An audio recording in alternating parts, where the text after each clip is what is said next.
Bhaka Nzama ake ukuphendule ngoba usukhulumile yonke leminyaka lokungichukuluza ungichukuluza. Lalela uyintathelo nayo yona inyama.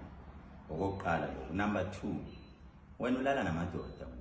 Ngiyakwazi konke lokho. Ulala namadoda.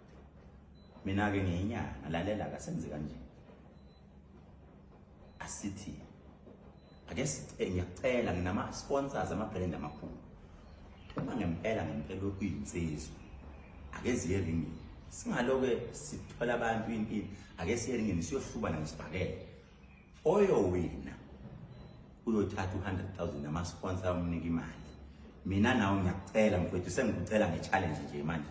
Sike siye Sibhakeleni manje. Sibeka ama-bodyguard sike siye encindini ngoba imizi cha isasekhona ntatheli yamanga. Awukazi ngufonela ungazi qamba amanga hlazi. Ilokho nje ngeke ngiphinde ngikhulume futhi angikhulumi mina ngoba ngubaba. Wena cha uyintombi yamanye amadoda ngiqedile.